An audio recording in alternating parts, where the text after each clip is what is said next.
लोहा कंधारच्या मातीमध्ये आता नव्या राजकारणाची चाहूल लागली आहे. या मतदारसंघात शिवसेनेचा धनुष्यबाण केवळ चिन्ह नसून शेतकऱ्यांच्या हाती आलेलं ताकदीचं हत्यार ठरणार आहे. राजकारणात अनेक चेहरे झळकतात, पण काही चेहरे असे असतात जे पदासाठी नाही तर मातीसाठी जगतात. शेतकऱ्यांच्या वेदना ज्यांनी स्वतः अनुभवल्या आणि त्या वेदनांना आवाज दिला, ते नाव म्हणजे शेतकरी नेते शंकरअण्णा धोंडगे. लोहा कंधारच्या भूमीतून उभा राहिलेला हा नेता कधीही सत्तेच्या दारात नतमस्तक झाला नाही. उलट शेतकऱ्यांच्या प्रश्नांसाठी रस्त्यावर उतरून आंदोलन उभी करून संपूर्ण आयुष्य त्यांनी चळवळीत झोकून दिलं. ऊन पाऊस 8 रोजी सायंकाळी 4 वाजता बाळंतवाडी येथील कॉलेज कॅम्पसमध्ये आयोजित पत्रकार परिषदेत शंकरअण्णा धोंडगे यांनी आपल्या पुढील राजकीय वाटचालीबाबत मन मोकळं केलं. आजच्या बदलत्या राजकीय परिस्थितीत एमआरएस पार्टी अपुरी पडत असल्याचं स्पष्टपणे त्यांनी सांगितलंय. पुढे काय करायचं, कोणासोबत चालायचं हे ठरवताना कार्यकर्त्यांच्या भावना महत्त्वाच्या असल्याचं ते ठामपणे म्हणाले. या बैठकीत अनेक विचार मांडले गेले. काही सहकार्यांनी काँग्रेससोबत काम करण्याची इच्छा व्यक्त केली, तर बहुसंख्य कार्यकर्त्यांनी शिवसेना शिंदे गटासोबत पुढे जाण्याची भूमिका घेतली. उपमुख्यमंत्री एकनाथ शिंदे यांच्यासोबत काम करण्याबाबत सकारात्मक चर्चा झाली. आमदार हेमंत पाटील यांनी स्वतः घरी येऊन भेट घेतली. त्यानंतर शंकरअण्णा धोंडगे व दत्ताजी पवार यांनी एकनाथ शिंदे यांची प्रत्यक्ष भेट घेतली. ही बाब त्यांनी स्पष्ट शब्दात सांगितली. बैठकीत हात वर करून घेतलेल्या निर्णयातून बहुमतानं शिवसेना शिंदे गट सोबत काम करण्याचा ठराव मंजूर झाला. मात्र हा निर्णय कोणावर लादलेला नव्हता, तो होता कार्यकर्त्यांच्या विश्वासातून उमटलेला आवाज. शंकरअण्णा धोंडगे म्हणाले, पक्षप्रवेश किंवा विलिनीकरणाचा निर्णय घाईघाईत होणार नाही. येत्या काही आठवड्यात कार्यसमिती व कार्यकर्त्यांची स्वतंत्र बैठक घेण्यात येईल. त्यानंतर स्वतंत्र अधिवेशन घेऊन सर्वानुमते ठराव केला जाईल आणि अधिकृत घोषणा केली जाईल. अधिवेशनाचं ठिकाण आणि तारीख योग्य वेळी जाहीर केली जाईल असंही त्यांनी स्पष्ट केलं आहे. शंकरअण्णा धोंडगे हे केवळ नेते नाहीत, तर ते एक संघर्षाचं प्रतीक आहे. शेतकऱ्यांच्या प्रश्नासाठी ज्यांनी आपली संपूर्ण हयात दिली, आज तेच नेतृत्व नव्या पिढीसाठी दिशादर्शक ठरत आहे.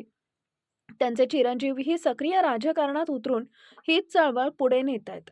अनुभव आणि तरुणाईचा संगम पुन्हा एकदा लोहा कंधारच्या राजकारणात नवा इतिहास घडवणार आहे. या सर्व घडामोडींमुळे लोहा कंधारसह संपूर्ण नांदेड जिल्ह्याच्या राजकारणात मोठी खळबळ उडाली आहे. शेतकऱ्यांचा आवाज अधिक बुलंद होणार का? शंकरअण्णा धोंडगे यांचा नवा राजकीय अध्याय काय बदल घडवणार, याकडे आता संपूर्ण महाराष्ट्राचं लक्ष लागलंय. जनतेचे मत न्यूज नेटवर्क, कंधार, नांदेड. सर्व पत्रकार बांधवांचं मी मनापासून स्वागत करतो. आमच्यासोबत आमच्या एमआरएस पार्टीचे मराठवाड्याचे विभागीय प्रमुख लक्ष्मणरावजी वंगे लातूर, आमचे उपाध्यक्ष दत्ताजी पवार, आमचे समन्वयक मोरे साहेब. आज कंधार आणि लोहा मतदारसंघाअंतर्गत जे गेली 35-40 वर्षापासून माझ्यासोबत चळवळीमध्ये असतील, शेतकऱ्याच्या राजकीय पक्षामध्ये NCPत असताना असतील किंवा आजपर्यंतच्या सर्व वाटचालीमध्ये, सामाजिक, राजकीय आणि चळवळीच्या वाटचालीमध्ये माझे जे काही सहकारी कार्यकर्ते आहेत, त्यांना आज इथं निमंत्रित केलं होतं आणि त्यांच्यापुढे फक्त एक ओळीचा ठराव होता की या सगळ्या सध्याच्या आत्ताच्या राजकीय बदलत्या परिस्थितीमध्ये आपली जी काही एमआरएस पार्टी आहे, ही एमआरएस पार्टी राजकीयदृष्ट्या आउटपुट देण्याच्या दृष्टीने किंवा राज्यभरामध्ये प्रचार प्रसार आणि सर्व्हायव्हल होण्याच्या दृष्टीने अपुरी पडते आहे. आणि आजच्या परिस्थितीमध्ये महाराष्ट्रातली राजकीय परिस्थिती, सामाजिक परिस्थितीचा आढावा घेतल्यानंतर सहकाऱ्यांना बी आणि जनतेला बी तुमच्या पक्षाकडून, तुमच्या नेत्याकडून, तुमच्या कार्यकर्त्याकडून आउटपुटची अपेक्षा असते. या सगळ्या परिस्थितीचा भाग लक्षात घेता गेली 6 महिन्यापासून राज्यभरातल्या सहकाऱ्यांमध्ये, आमच्या जुन्या सहकाऱ्यांमध्ये एक चर्चा चालू होती की आपण कुठल्या तरी राजकीय प्रवाहासोबत काम करावं, जेणेकरून की आपल्या कार्यकर्त्यालाही राजकीयदृष्ट्या मानसन्मान, न्याय मिळेल आणि आपलं जे काही स्वप्न आहे ते स्वप्न पूर्ण करण्याच्या दृष्टीने मदत होईल, अशी सर्वसाधारण चर्चा चालू होती. मधल्या काळामध्ये काही भागातले आमचे सहकारी काँग्रेस पक्षासोबत आपण काम करावं, काही सहकाऱ्यांचं मत होतं की आपण शिवसेनेसोबत, शिंदेसाहेबासोबत काम करावं. आणि ह्या सगळ्या चर्चा चालू असतानाच मला वाटते मधल्या काळात आमच्याकडे काँग्रेस नेते येऊन गेले. त्यांची इच्छा होती की बाबा तुमची टीम महाराष्ट्रातली थोडी बोलकी टीम आहे, चळवळीतली टीम आहे आणि जवळपास 3 दशकापासून ही जी काही टीम आहे ती विशेषतः शेतकरी, कष्टकरी यांच्या विषयाभोवती ती काम करते आहे. तर आत्ताच्या राजकीय परिस्थितीत आमच्यासोबत काम करावं अशी त्यांची सूचना होती, विनंती होती. त्यांचे सगळे टॉप लीडरही भेटले. मधल्या काळामध्ये शिवसेनेसोबत काम करावं म्हणणारे आमचे अनेक सहकारी होते. आपले जिल्ह्याचे प्रमुख नेते शिवसेनेचे हेमंत भाऊ हेही घरी येऊन गेले होते. म्हणजे सर्वच आघाडीवर सगळ्यांचंच मत होतं की कुठल्या तरी राजकीय प्रवाहासोबत काम करावं. पण 5-6 महिन्याच्या सगळ्या चर्चेनंतर असं लक्षात आलं की आपण महाराष्ट्रामध्ये जास्तीचा जे काही चर्चेचा भाग आहे किंवा कार्यकर्त्याचा कल आहे हा शिवसेनेसोबत महाराष्ट्रामध्ये काम करावं. कारण तेलंगणातल्या BRS पार्टीच्या KCRसोबत आपण ज्या उद्देशाने गेलो होतो ते त्या पक्षाचे सुप्रीमो होते. धोरणात्मक बळीराजाच्या शेतकऱ्याच्या बाजूने निर्णय घेताना ते पक्षाचे स्वतः सुप्रीमो असल्यामुळे त्यांना ते अधिकार होते. अशा स्वरूपातच भूमिका घेऊन पुढे जावं असं ठरलं. आणि याच दरम्यान आपल्याही मतदारसंघात मध्ये दत्ता पवार साहेबांनी आम्ही एकनाथराव शिंदे साहेबांची भेट घेतली.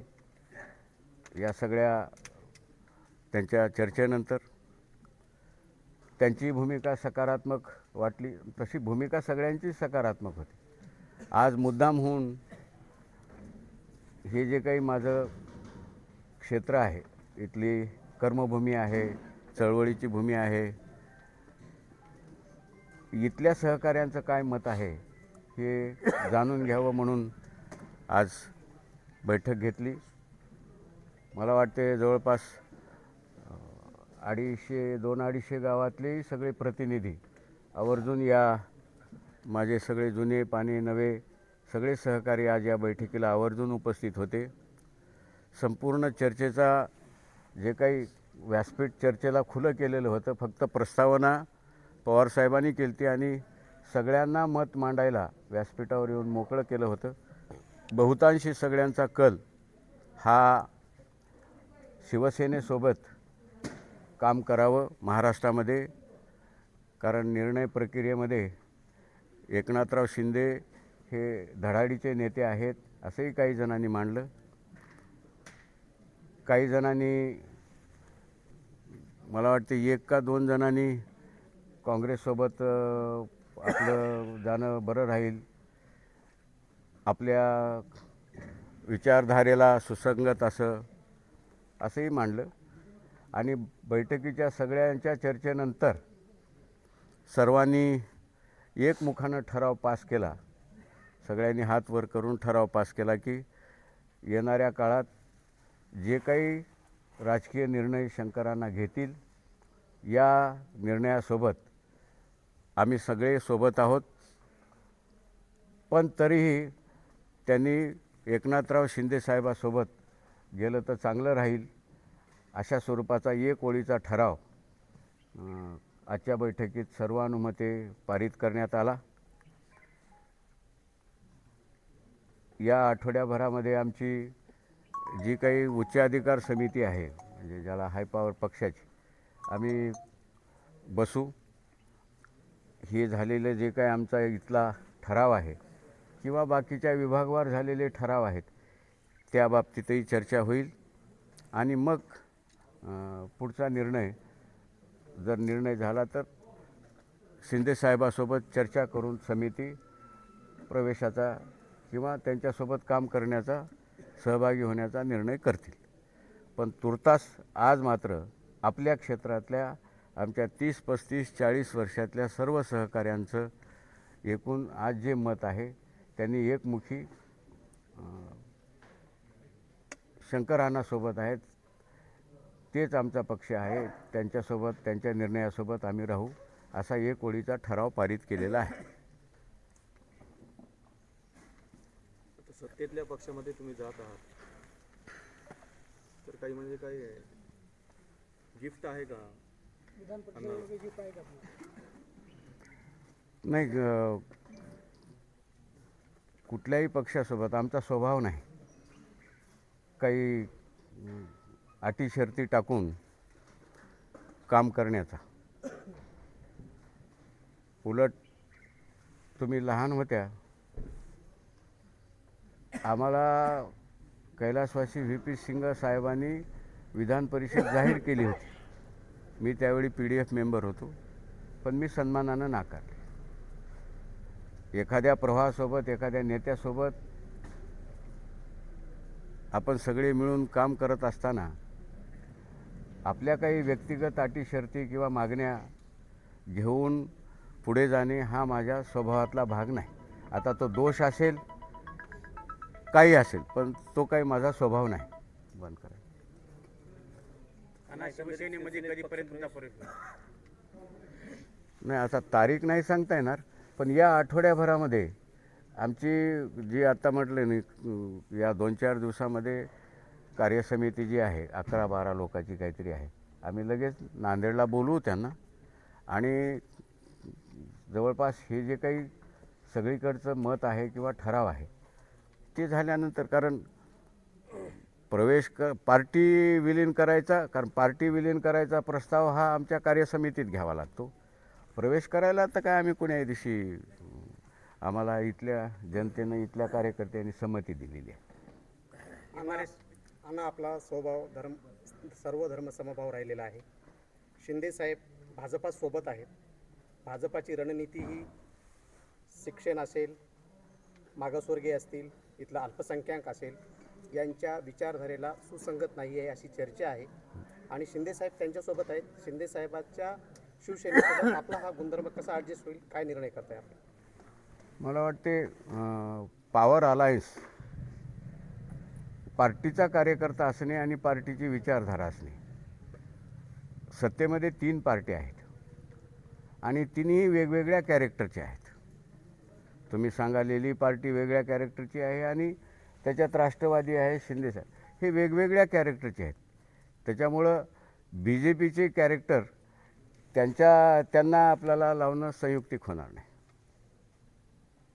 अण्णा, गेली 3-4 दशक झाली या ठिकाणी आपण एक शेतकरी नेते आणि शेतकरी चळवळीतून उभा टाकलेले नेते आहे. आणि आज तुम्हाला वाटतंय की जे काही अलायन्स आहे, जे काही रुलिंग पार्टी आहे, त्या पार्टीमध्ये आणि तुमचं जे ध्येयधोरण आहे त्यांच्याशी तुमचे मतं जुळतील असं तुम्हाला वाटतंय? मतं जुळायचा विषय नाही. प्रत्येक वेळी आम्ही आता त्यावेळी विश्वनाथ प्रताप सिंगासोबत जाताना खुद्द शरद जोशींचाही विरोध होता. पण आम्ही म्हटलं की बाबा हा विषय आपण कसा असते, ढवळ्यासंग पवळ्या गेल्यानंतर वान नाही तर नाही गुण आणला म्हणतात. आपल्या संगतीनं काही परिणाम होतोच ना. शेण पडल्यावर माती घेऊन उठते. 10,000ची कर्जमाफी आम्ही त्यांच्या घशातून काढली संगतीचं. खरं तर ते काही म्हणजे हे विषय नव्हता. पवारसाहेबासोबतही आम्ही 10 लाख राष्ट्रपतीला अर्ज दिले किसान भारतीच्या वतीनं की बाबा शेतकरी अडचणीत आहे, कर्जमाफी करा. आम्हाला अनेक पक्षातल्याही नेत्यांनी त्याला संमती दिली नव्हती. पण थेट राष्ट्रपतीला पोस्टानं आम्ही पाठवले. तेव्हा ते विषय मनमोहन सिंग साहेबाकडे गेला. म्हणजे पुढे रस्ता मिळालाच ना 71,000 कोटीचा. कसं असते की तुम्ही काय करता, तुमचा इफेक्ट काय होतो त्याच्यावर आहे. पण आपण आता जर म्हणलं की बाबा हे कसं होईल, शेवटी शेतकरी समाज हा या राज्यातला महत्त्वाचा घटक आहे. या सगळ्या गोष्टी करताना तुम्ही प्रेझेंटेशन किंवा तुम्ही तुमच्या नेत्यांना किंवा तुमच्या सोबत्यांना कशा पद्धतीनं ते लक्षात आणून देता हाही विषय आहे. कारण राज्याचं सरकार चालवताना अनेक गोष्टी असतात, अनेक समाज घटकाचे प्रश्न असतात. पण तुम्ही ब्रीफ कसं करता त्याच्यावर अवलंबून आहे. आता बोलता बोलता आज पवारसाहेब म्हणले, आमची मुंबईमध्ये शिंदेसाहेबासोबत चर्चा होऊन काय 3-4 दिवस झाले असतील. पण परवा सोलापूरच्या दौऱ्यामध्ये शिंदेसाहेब एका कुठल्या तरी सभेत म्हणले की महाराष्ट्राच्या तिजोरीवर शेतकऱ्याचा प्रथम अधिकार आहे असं बोललेत. आजपर्यंत त्यांच्या असं कधी मी स्टेटमेंट तुम्ही ऐकलं असेल, पण मी तरी ऐकलं नव्हतं. आणि शेतकऱ्यांच्या प्रश्नाला चांगल्या पद्धतीनं एक वाचा फुटली असती. तुम्ही शंकर धोंडगे हे एवढं नाव महाराष्ट्रापुरतंच मर्यादित नाही, देश पातळीवर गेलेलं एक आंदोलक नेतृत्व म्हणून गेलेलं नाव आहे. आणि यशस्वी आंदोलनाचं नेतृत्व केलेले शंकरराव असं म्हटलं जातं. एका राष्ट्रीय पक्षामध्येच आपला प्रवेश झाला असता तर आणखीन शेतकऱ्यांना चांगला न्याय मिळाला असता असं वाटत नाही का आपल्याला? नाही, तुमचं म्हणणं काही अंशी ठीक आहे. पण विषय कसा आहे की आंदोलन, आता शेतकऱ्याच्या प्रश्नाविषयीचं आंदोलन हा जो भाग आहे की तो राजकीय इच्छेशी संबंधित आहे. म्हणजे थोडक्यात freedom of farmer is related to political will, not agitation. After globalisation 91 नंतर जी काही राजकीय देशाची, सामाजिक, जगाची परिस्थिती, बाजाराची बदलली, तुम्हाला राजकीय इच्छेसोबत या सगळ्या इच्छा तयार कराव्या लागतील तर तुमच्या बळीराजाच्या काही पदरात पडेल. आम्ही तो विषय सोडू नये. आणि कुठलंही आंदोलन, संघटना, चळवळ असेल, चक्रवर्ती अशोकाने जर धर्म स्वीकारला नसता तर तो मलाया तिबेटपर्यंत गेला नसता. राजआश्रय त्या चळवळीला, त्या संघटनेला, त्या मुवमेंटला, त्या आंदोलनाला असल्याशिवाय त्याला बळ मिळत नाही किंवा त्याचा प्रचार प्रसारही होत नाही, ते लोकाभिमुखही होत नाही.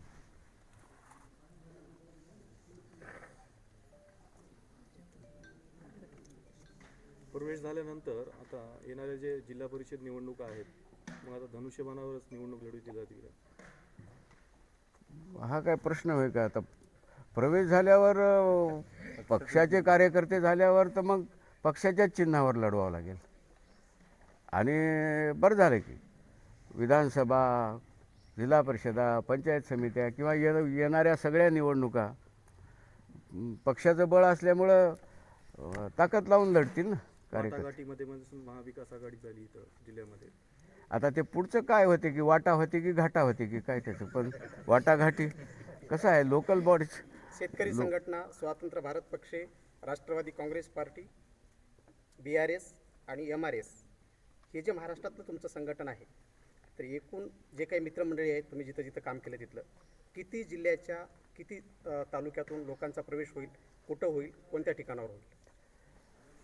आणखी ठरलं नाही आमचं, पण एक अधिवेशन होईल आमचं. आता ठिकाण आम्ही ठरवू, पण एक अधिवेशन होईल. आणि मधल्या 6 महिन्याच्या काळात, म्हणजे जवळपास हे मळण वर्षभर झालं चालू आहे. जवळपास मला सगळ्याच क्षेत्रातल्या मित्रांनी, नॉन पॉलिटिकल क्षेत्रात जी माझे काही मित्र आहेत त्यांनीसुद्धा याला तुमच्या विषयाला एक चांगलं डायस लागेल, त्या विषयाला जर व्हॉईस मिळायचा असेल तुमच्या म्हणण्याला, तर तुम्हाला ही भूमिका घेणं संयुक्तिक राहील अशा सूचना केलेल्या आहेत. मळण हा शब्द वापरला ताना राजकीय मळण असेल, शेतातली मळण असेल, काय असेल ती मळण असेल, पण जसं तुम्ही राष्ट्रवादी काँग्रेस पार्टीमध्ये पद्मसिंह पाटलाच्या माध्यमातून पक्षप्रवेश केला होता, पेपरमध्ये सोशल मीडियामध्ये ऐकले की आम्ही एक राज्याचा मंत्री आपल्या संपर्कात आहे शिंदे सेनेकडे नेण्यामध्ये. जसं हेमंत पाटलाचं नाव आपण आज उघड केलात, तसा कोण मंत्री आहे, विश्वासार्हता काय आहे, तुमच्या शेतकरी धोरणाबद्दल त्यांच्यासोबत चर्चा झाली? आमची थेट पक्षाच्या सुप्रीमोसोबतच चर्चा झाली. त्यामुळं बाकी कोणाच्या नावाचा कशाला उल्लेख करायचा. त्या मळणीमध्ये एक मंत्री होता असं? हा, तर माझे सगळेच मित्र आहेत बापा. इकडचेही मित्र राहतात, तिकडचेही मित्र राहतात. जवळपास 40 वर्षाच्या माझ्या सगळ्या प्रवासामध्ये माझा खाली शत्रू आहेत, पण वरी कोणी शत्रू नाहीत. वरी जुळल्यावर खालच्या शत्रू संघ निवडणुकीमध्ये काय होईल? 2 हात करून खालचे शत्रू असतील असं म्हणलं, अनेक वचनी वापरले. पण शत्रू आहेत खाली, अरे शत्रू आहेत असं क्या वाटतंय. बात आहे. आता राजकीय शत्रुत्व राहणारच. शत्रू म्हणजे काही लगे आमच्या वाटणी घाटणीतले नाहीत, पण राजकीय स्पर्धेमध्ये शत्रुत्व राहणारच, वैरत्व राहणारच, ते असणारच. स्थानिकचा प्रश्न आला आहे स्थानिकवर, तर एक पारिवारिक एक प्रश्न आहे.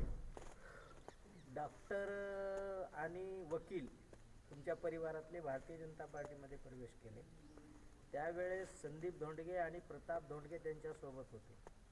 आज या ठिकाणी बी तुमचा निर्णय होत असताना ते निदर्शनास आलेत, ते पण तुमच्या सोबत आहेत की एक परिवार म्हणून या ठिकाणी आलेत? मला माहिती नाही. आणि उत्तम, माझा परिवार लई मोठा आहे आणि ज्याचं ज्याचं संगोपन झालंय असं तुला 100-200ची यादी देतो. म्हणजे दत्ताचंदन फुलेपासून बाजीराव भालेराव पण आम्ही चळवळीतली माणसं आहोत. सध्या सगळीकडे भावकीचा विषय चालू आहे. नाही, आम्ही भावकी धरून मी कधीही माझ्या आयुष्यभरात मी एका समाजाचं म्हणून, शेतकरी समाजाचं म्हणून काम केलं आहे. त्याच्यासाठी कुणाची परमिशन घेतलं नाही, कुणाचं लायसन्स काढलं नाही. मी फ्रीलान्स काम करतो. अगदी राजकीय पक्षातसुद्धा काम करताना दत्ता पवार साक्षाला आहेत, त्यावेळी मोठ्या पवार साहेबांना सांगितलं की आम्हाला प्रोटोकॉल नसला पाहिजे. हां, पक्षाची शिस्त पाळू, पण बोलायला प्रोटोकॉल नसला पाहिजे. आम्ही मोकळं काम करतो आणि बारीक सारीक गोष्टी आता होतात, त्याचं काय. बरं, सगळीकडेच व्हायला तर आमच्याच घरात होणे असं काय आहे का? त्याला तर आम्ही शुभेच्छा दिल्यात.